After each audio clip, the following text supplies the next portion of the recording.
വേണ്ടി വന്നാൽ തലയും വെട്ടും.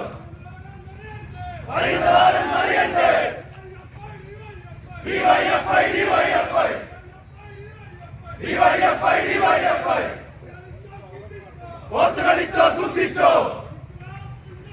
ഇൻക്ലാബ് സിന്ദാബാദ്. ഡിവൈഎഫ്ഐ സിന്ദാബാദ്.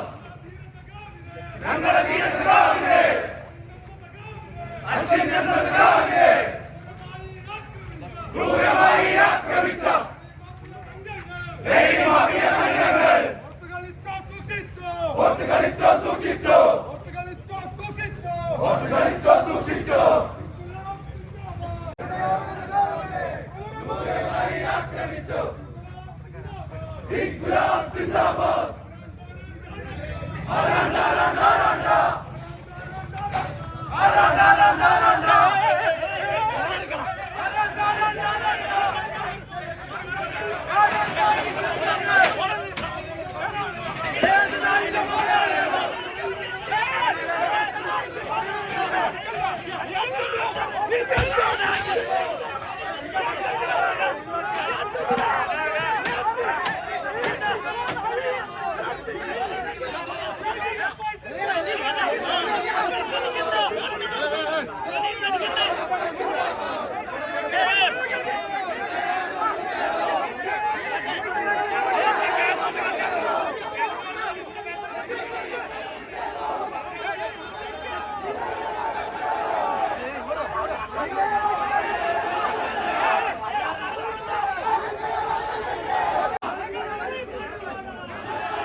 ആംബുലൻസ് വിടും.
Gracias.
ാണ് ഇപ്പോ നേതൃത്വം നൽകിക്കൊണ്ടിരിക്കുന്നത്. എന്നാൽ ഇവിടെ കച്ചവടത്തിന്റെ മറവിൽ ഒരു മയക്കുമരുന്ന് വിൽപ്പനയുടെ ഹബ്ബാക്കി ഈ പ്രദേശത്തെ മാറ്റാൻ വേണ്ടിയിട്ടുള്ള വളരെ ബോധപൂർവമായ അതിന്റെ ഭാഗമായി തന്നെ ഡിവൈഎഫ്ഐയുടെ മെഡിക്കൽ കോളേജ് മേഖലാ കമ്മിറ്റിയുടെ നേതൃത്വത്തിൽ കഴിഞ്ഞ ദിവസം ഇവിടെ ജാഗ്രതാ പരേഡും മറ്റും സംഘടിപ്പിക്കുകയുണ്ടായി. അതിനോടനുബന്ധിച്ച് തന്നെ ഇവിടുത്തെ ജനകീയ കൂട്ടായ്മയുടെ ഭാഗമായി ഇവിടുത്തെ എല്ലാ ഹോട്ടലുകളിലും കയറി സമാധാനപരമായ സന്ദേശം ഉൾപ്പെടെ നൽകുന്ന ഒരു സാഹചര്യമുണ്ടായി. ലഹരി മാഫിയ സംഘടനകൾക്കെതിരെ ശക്തമായ നിലപാട് സ്വീകരിക്കാൻ എല്ലാവരും തയ്യാറാവണമെന്നുള്ള ഒരു നിലപാട് സ്വീകരിക്കുകയുണ്ടായി. എന്നാൽ ഇന്നലെ നടന്നിട്ടുള്ള സംഭവം ദാരുണമായ സംഭവമായിരുന്നു.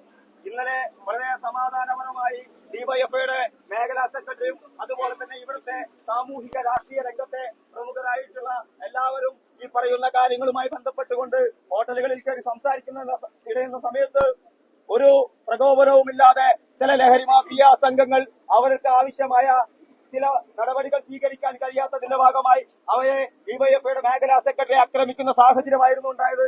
അതിനെതിരെയാണ് ഇവിടെ ശക്തമായ പ്രതിഷേധം ഇന്ന് ഡിവൈഎഫ്ഐ ബ്ലോക്ക് കമ്മിറ്റി സംഘടിപ്പിക്കാൻ വേണ്ടി തീരുമാനിച്ചത്. ഞങ്ങൾ ഇവിടെ സമാധാനപരമായിട്ടുള്ള സമരത്തിനാണ് നേതൃത്വം കൊടുക്കാൻ വേണ്ടി വന്നിട്ടുള്ളത്. ഞങ്ങൾ തീരുമാനിച്ചിറങ്ങിക്കഴിഞ്ഞാൽ ആ സ്ഥലത്ത് ഒരു പൊടി പോലും കാണാത്ത സാഹചര്യത്തിലേക്ക് ഈ ഡിവൈഎഫ്ഐ അതുമാത്രമാണ് ഞങ്ങൾക്ക് പറയാനുള്ളത്. ഈ സമരം ഇന്ന് പെട്ടെന്ന് തീരുമാനിച്ച ഈ സമരത്തിലേക്ക് ഇവിടെ ഉദ്ഘാടനം ചെയ്യാൻ ഇവിടെ എത്തിയിട്ടുള്ളത് ഡിവൈഎഫ്ഐയുടെ കോഴിക്കോട് ജില്ലാ സെക്രട്ടറി PC ഷൈജോട്ടനാണ്. ഷൈജോട്ടൻ ഏറെ സ്നേഹത്തോടെ ഈ പരിപാടിയിലേക്ക് സ്വാഗതം ചെയ്യുകയാണ്. അതുപോലെ തന്നെ ഡിവൈഎഫ്ഐയുടെ സംസ്ഥാന ഇവിടെയുള്ള ചില രാസലഹരി പദാർത്ഥങ്ങൾക്ക് കൂട്ടുപിടിക്കുന്ന ചില ഏജന്റുമാർക്ക് ഒത്താശ ചെയ്തു കൊടുക്കുന്ന എല്ലാ ഷോപ്പുകളും ഉണ്ടെന്ന് പറയുന്നില്ല. ചില പരനാറി ഷോപ്പുകൾ ഇവിടെയുണ്ട്. ആ ഷോപ്പുകളിലെ ആളുകൾ പുറത്തുനിന്നും കുറച്ച് ഗുണ്ടകളെല്ലാം കൂട്ടിക്കൊണ്ടുവന്ന് ലഹരി പദാർത്ഥത്തിന് അടിമകളെ കൂട്ടിക്കൊണ്ടുവന്ന് ഇവിടെ ഈ പ്രദേശത്തെ പ്രശ്നം പരിഹരിക്കുന്നതിന് വേണ്ടി സംസാരിക്കുന്ന ഇടയിലാണ് ഡിവൈഎഫ്ഐയുടെ മേഖലാ സെക്രട്ടറി സഖാവ് അശ്വിന്റെ മൂക്കിന്റെ പാലം അടിച്ചു തകർത്തത്. സഖാവിന്റെ മൂക്കിന് 3 പൊട്ടുണ്ട്. ഈ പ്രദേശത്തെ കഴിഞ്ഞ കുറച്ച് കാലങ്ങളായി ലഹരി പദാർത്ഥങ്ങളുടെ ഏജന്റുമാരായി പ്രവർത്തിക്കുന്ന ചില ആളുകൾ ഇവിടെ പ്രവർത്തിക്കുന്നുണ്ട്. അവർക്ക് കൂട്ടുനിന്നുകൊണ്ട് സ്വന്തം കച്ചവടം വിപുലീകരിക്കാൻ വേണ്ടി ചില ഷോപ്പുകളുണ്ട്. എല്ലാ ഷോപ്പുകളെയും ഞങ്ങൾ ആ ഗണത്തിൽ പെടുത്തുന്നില്ല. അത്തരം ഷോപ്പുകൾക്കുള്ള താക്കീതായിട്ടാണ് ഡിവൈഎഫ്ഐയുടെ നേതൃത്വത്തിൽ ഇത്തരത്തിലുള്ള ഒരു പ്രതിഷേധ പ്രകടനം ഇവിടെ നടത്തുന്നത്. ഈ പ്രതിഷേധ പ്രകടനം കൊണ്ട് മൂട്ടിലെ പൊടിയും തട്ടി പിന്നോട്ട് പോകുന്ന ആളുകളല്ല ഞങ്ങൾ. ഇനിയും ഇത്തരത്തിലുള്ള പ്രശ്നങ്ങൾ ഉണ്ടായിക്കഴിഞ്ഞാൽ ഇതിനപ്പുറത്തേക്കുള്ള ഏതറ്റം വരെയുള്ള പോരാട്ടങ്ങൾക്ക് നേതൃത്വം കൊടുക്കാൻ ഡിവൈഎഫ്ഐ തയ്യാറാകുമെന്നുള്ളതാണ് ഇത്തരത്തിലുള്ള ക്യാമ്പയിനിലൂടെ ഞങ്ങൾക്ക് പറഞ്ഞു വെക്കാനുള്ളത്. ഈ ക്യാമ്പയിൻ, ഈ പ്രതിഷേധ പ്രകടനം ഇവിടെ ഔപചാരികമായി ഉദ്ഘാടനം ചെയ്തുകൊണ്ട് സംസാരിക്കുന്നത് ഡിവൈഎഫ്ഐയുടെ സമാരാധനായ കോഴിക്കോട് ജില്ലാ കമ്മിറ്റിയുടെ സെക്രട്ടറി സഖാവ് PC ഷൈജു ആണ്. ഡിവൈഎഫ്ഐയുടെ നേതൃത്വത്തിൽ ഇതുപോലെ ഒരു പ്രതിഷേധ പരിപാടി ഈ രാത്രിയിൽ ഇവിടെ സംഘടിപ്പിക്കാനിടയായ സാഹചര്യത്തെ സംബന്ധിച്ച് എനിക്ക് മുമ്പ് സംസാരിച്ച സഖാക്കൾ ഇവിടെ സൂചിപ്പിച്ചിട്ടുണ്ട്. ലഹരി എന്ന സാമൂഹ്യ വിപത്തിനെതിരായി അതിവിപുലമായ ഒരു ജനകീയ ക്യാമ്പയിൻ ഡിവൈഎഫ്ഐ കേരളത്തിലെമ്പാടും നടത്തിക്കൊണ്ടിരിക്കുകയാണ്. നമുക്കറിയാം, നമ്മുടെ തൊട്ടപ്പുറത്തെ താമരശ്ശേരിയിൽ 45 ദിവസത്തിനിടയിൽ 4 കൊലപാതകങ്ങളാണ് നടന്നിട്ടുള്ളത്. ഈ കൊലപാതകങ്ങൾ, നാട്ടിനകത്ത് നടക്കുന്ന ആത്മഹത്യകൾ, അപകട മരണങ്ങൾ, ഇതിന്റെ എല്ലാം പിന്നാമ്പുറങ്ങളിലേക്ക് നമ്മളൊരു കണക്കെടുത്ത് പരിശോധിച്ച് നോക്കിയാൽ എങ്ങനെയുള്ള ലഹരിക്കെതിരായി ഒരു ജനകീയ പോരാട്ടം തന്നെ കേരളത്തിൽ ഡിവൈഎഫ്ഐ നേതൃത്വം കൊടുക്കുന്നു. ഈ ഇരിങ്ങാടൻ പള്ളിയുടെ സമീപം ഈ ബൈപ്പാസ് എന്ന് പറയുന്നത് നമുക്കെല്ലാവർക്കും അറിയാം. 6 മാസങ്ങൾക്ക് മുമ്പാണ് ഇവിടെ ചെറിയ ചെറിയ ചായക്കടകൾ ആരംഭിക്കുന്നത്. തിരുവനന്തപുരത്തെ മാനവീയം വീതി പോലെ ഫാമിലി എല്ലാം വന്ന് വളരെ സമാധാനത്തോടുകൂടി ചായ കുടിച്ച് പിരിയുന്ന ഒരു ഇടമായിരുന്നു ഈ ബൈപ്പാസ് എന്ന് പറയുന്നത്. എന്നാൽ സമീപകാലത്താണ് ഈ ബൈപ്പാസ് കേന്ദ്രീകരിച്ചുകൊണ്ട് താമരശ്ശേരിയിൽ നിന്നും സമീപ പ്രദേശങ്ങളിൽ നിന്നെല്ലാം വന്ന് തമ്പടിച്ച് ഇവിടെ രാസലഹരി വിൽപ്പന നടത്തുന്ന ഒരു കേന്ദ്രമായി ഈ കേന്ദ്രത്തെ ഈ ബൈപ്പാസിനെ മാറ്റിയിരിക്കുകയാണ്. അതിന്റെ ഭാഗമായി ഇവിടെ നടക്കുന്നത് എന്താണ്? ഇപ്പൊ ആംബുലൻസ് കടന്നുപോയി. ഈ കുറ്റ്യാടി പേരാമ്പ്ര ഭാഗത്ത് നിന്ന് ആംബുലൻസ് കടന്നു പോകുന്ന ഏറ്റവും പ്രധാനപ്പെട്ട ബൈപ്പാസാണിത്. ഇവിടെയാണ് രാത്രി 2 മണിക്ക് ഈ റോഡിന്റെ നടുവിൽ വെച്ച് കേക്ക് മുറിച്ച് പിറന്നാൾ ആഘോഷിക്കുന്ന സാഹചര്യം ഉണ്ടാകുന്നു. ഈ പ്രദേശത്ത് ജീവിക്കുന്ന ആളുകൾക്ക് സമാധാനത്തോടുകൂടി വീട്ടിൽ കിടന്ന് ഉറങ്ങാൻ പറ്റാത്ത സാഹചര്യം ഉണ്ടാകുന്നു. സ്വൈര ജീവിതത്തിന് ഭീഷണിയായി ഇവിടുത്തെ ചായ കച്ചവടത്തിന്റെ മറവിൽ അവരുടെ സഹായത്തോടു കൂടി എല്ലാവരുമല്ല, ചില ആളുകൾ എളുപ്പത്തിൽ പണമുണ്ടാക്കുന്നതിനു വേണ്ടി രാസലഹരി വിൽപ്പന നടത്തുന്ന MDMA വിൽപ്പന നടത്തുന്ന ആളുകൾക്ക് എല്ലാ സാഹചര്യവും ഒരുക്കി കൊടുക്കുന്നു. കഴിഞ്ഞ ഒരാഴ്ച മുമ്പാണ് 58 ഗ്രാം MDMA ഇവിടെ നിന്ന് പിടിക്കപ്പെടുന്ന സാഹചര്യം ഉണ്ടായത്. ഇങ്ങനെ ഒരു സ്ഥിതിവിശേഷം ഈ നാടിനകത്തുണ്ടായപ്പോഴാണ് എല്ലാ രാഷ്ട്രീയ പാർട്ടികളും ഇവിടെ കേന്ദ്രീകരിച്ച് പ്രവർത്തിക്കുന്ന 3 കൗൺസിലർമാർ ഉൾപ്പെടെ ഇരുന്നുകൊണ്ട് ഈ പ്രശ്നത്തിന് പരിഹാരം കാണണമെന്ന് തീരുമാനിക്കുന്നു. ആ പരിഹാരത്തിന്റെ ഭാഗമായി അവർ തീരുമാനിച്ചു 10:30-ക്ക് ശേഷം ഒരു കച്ചവടവും നടത്തണ്ട. 10:30-ക്ക് ശേഷം കച്ചവടം നടത്താൻ വേണ്ടി പാടില്ല. അത് നാടിന്റെ സമാധാന അന്തരീക്ഷത്തിന് ഭീഷണിയായി മാറുന്നു. അത് പറയാൻ വേണ്ടിയാണ് ഇന്നലെ ഇവിടത്തെ ഒരു കച്ചവട സ്ഥാപനത്തിലേക്ക് ഞങ്ങൾക്ക് ഉറപ്പുണ്ട് ആ കച്ചവട സ്ഥാപനത്തിനകത്തെ ചെടിച്ചട്ടിയിൽ MDMA വെച്ച് ലൊക്കേഷൻ അയച്ചു കൊടുക്കുന്നു. ആ കച്ചവട സ്ഥാപനത്തിൽ ഞങ്ങൾ പോയി പറഞ്ഞു, അല്ലെങ്കിൽ ഈ നാട്ടിനകത്തെ എല്ലാ രാഷ്ട്രീയ പാർട്ടിയുടെയും പ്രതിനിധികൾ പോയി പറഞ്ഞു 10:30-ക്ക് ശേഷം കച്ചവടം നടത്താൻ വേണ്ടി പാടില്ല.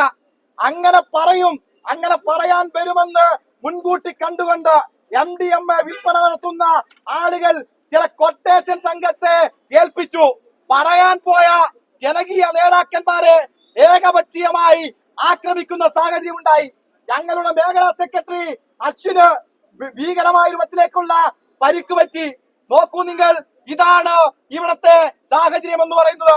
ഈ കാര്യം ഇവിടത്തെ കൊട്ടേഷൻ സംഘത്തെ ഏൽപ്പിച്ചിട്ടുള്ള ആളുകളോട് പറയുന്നു, ഈ നാടിന്റെ സമാധാന ജീവിതത്തിന് ആരാണോ ഭീഷണി, അവരുടെ നാവാണ് ഭീഷണിയെങ്കിൽ, അവരുടെ കാലാണ് ഭീഷണിയെങ്കിൽ, അവരുടെ കൈയാണ് ഭീഷണിയെങ്കിൽ ആ കൈ ഞങ്ങൾ വെട്ടിമാറ്റും. ഈ നാടിന് പറ്റി ഈ നാടിനകത്തെ ആളുകളുടെ സമാധാന അന്തരീക്ഷം ഉറപ്പുവരുത്താൻ DYFI തീരുമാനിച്ചാൽ 90 ദിവസം ജയിലിൽ കിടക്കാൻ ത്യാഗസന്നദ്ധമായ മനസ്സോടുകൂടി കടന്നു വരുന്ന 10,000-കണക്കിന് ചെറുപ്പക്കാരുണ്ട് DYFI സംഘടനയ്ക്ക്. നിങ്ങൾ എന്താണ് വിചാരിച്ചത്? ഒരു കൊട്ടേഷൻ സംഘത്തെ ഏർപ്പാടാക്കി ഞങ്ങളുടെ നേതാക്കന്മാരെ ആക്രമിച്ചു കഴിഞ്ഞാൽ ഞങ്ങൾ ഒറ്റ ദിവസം കൊണ്ട് പിന്മാറിപ്പോകുമെന്നാണോ നിങ്ങൾ ധരിച്ചത്? ഞങ്ങൾ ഉറപ്പിച്ചു പറയുന്നു, ഇതിന്റെ പിന്നിൽ പ്രവർത്തിച്ച ആരായാലും ശരി അവരുടെ അടിവേരറുത്തിച്ച് DYFI ഈ പ്രക്ഷോഭത്തിൽ നിന്ന് പിന്നോട്ട് പോകും. അത് DYFI പ്രഖ്യാപിക്കാൻ വേണ്ടിയാണ് ഇവിടെ ഇങ്ങനെ തീരുമാനിച്ചത്. ഞങ്ങൾക്കറിയാം, ഞങ്ങൾ നേരിടാൻ വേണ്ടി പോകുന്നത് വലിയ മാഫിയോടാണ്. അവരുടെ കയ്യിൽ പണമുണ്ട്, അവരുടെ കയ്യിൽ മറ്റ് സംവിധാനങ്ങളുണ്ട്. പക്ഷേ ഒരു ഭീഷണിക്ക് മുമ്പിലും DYFI വിട്ടുകിടക്കില്ല. അങ്ങനെയാണെങ്കിൽ ഞങ്ങൾ നേരത്തെ ഈ പണിമെടക്കെട്ട് പോകേണ്ടതാണ്. എന്താണ് ഞങ്ങളുടെ സഖാവ് വിദ്യാധരൻ കൊല ചെയ്യപ്പെട്ടത്? എങ്ങനെയാണ്? മാഫിയ സംഘത്തിനെതിരായി പ്രക്ഷോഭം നടത്തിയതിന്റെ ഭാഗമായിട്ടാണ് ഞങ്ങൾക്ക് വിദ്യാധരനെ നഷ്ടപ്പെട്ടത്. വിദ്യാധരൻ രക്തസാക്ഷി ആയതിനു ശേഷം ഈ പ്രസ്ഥാനം പിന്നോട്ട് പോയിട്ടുണ്ട്. ലഹരിക്കെതിരായിട്ടുള്ള ക്യാമ്പയിൻ വീണ്ടും തുടർച്ചയായി ഞങ്ങൾ ഏറ്റെടുത്തിട്ടുണ്ട്. ഇന്നലെ അച്ഛനെയും കൊണ്ട് ആശുപത്രിയിലേക്ക് പോയി. അപ്പൊ കാഷ്വാലിറ്റിയിൽ വെച്ച് ചില ആളുകൾ പറയുകയാണ് ഞങ്ങൾ സ്കെച്ച് ചെയ്തിട്ടുണ്ട് എന്ന്. ഏത്? DYFIയുടെ സംസ്ഥാന കമ്മിറ്റി അംഗം അരുണിനോട് പറയുകയാണ് ഞങ്ങൾ സ്കെച്ച് ചെയ്തിട്ടുണ്ട് എന്ന്. ആശുപത്രിയുടെ കാഷ്വാലിറ്റി ആയതുകൊണ്ടാണ് ഞങ്ങൾ മറുപടി വരാത്തത്. ഞങ്ങളും സ്കെച്ച് ചെയ്തിട്ടുണ്ട്, ഞങ്ങൾക്കറിയാം, ഞങ്ങൾ സ്കെച്ച് ചെയ്തിട്ടുണ്ട്. ഞങ്ങൾക്കറിയാം ഈ DYFIക്ക് 4.5 ലക്ഷം മെമ്പർഷിപ്പ് ഉണ്ട് ഈ കേരളത്തിനകത്ത്, ഈ കോഴിക്കോട് ജില്ലക്കകത്ത് 3000-ഓളം യൂണിറ്റ് കമ്മിറ്റിയുണ്ട്. ഇന്നലെ ഈ ഹൈവേയിൽ വെച്ച് ഞങ്ങളെ ഭീഷണിപ്പെടുത്തി പോയ കാറിന്റെ നമ്പർ, ആ കാറിനകത്ത് സഞ്ചരിച്ച ആളുകൾ, അവരുടെ എല്ലാം വീട് DYFIയും സ്കെച്ച് ചെയ്തിട്ടുണ്ട്. ഞങ്ങൾ ഉറപ്പിച്ചു പറയുന്നു, വീട്ടിനകത്ത് ബാത്റൂമിനകത്ത് അറ്റാച്ച് ബാത്റൂം ഉണ്ടായിക്കോളൂ. മൂത്രമൊഴിക്കാൻ പോലും ഒരൊറ്റ മദ്യമാഫിയ സംഘവും പുറത്തിറങ്ങാൻ കഴിയാത്ത രൂപത്തിലേക്കുള്ള പ്രതിഷേധമാണ് ഡിവൈഎഫ്ഐ ഉയർത്തിക്കൊണ്ടുവരാൻ വേണ്ടി പോകുന്നത്. അതിന് നാടിന്റെ എല്ലാം പിന്തുണയുണ്ടാകണമെന്ന് മാത്രം അഭ്യർത്ഥിച്ചുകൊണ്ട് ഈ പ്രതിഷേധ പരിപാടി ഔപചാരികമായി ഉദ്ഘാടനമായി പ്രഖ്യാപിച്ചുകൊണ്ട് ഞാൻ വാക്കുകൾ ചുരുക്കുന്നു. കേന്ദ്രീകരിച്ചുകൊണ്ട് ചില കച്ചവട സ്ഥാപനങ്ങൾ കേന്ദ്രീകരിച്ചുകൊണ്ട് കഴിഞ്ഞ കുറച്ച് മാസങ്ങളായി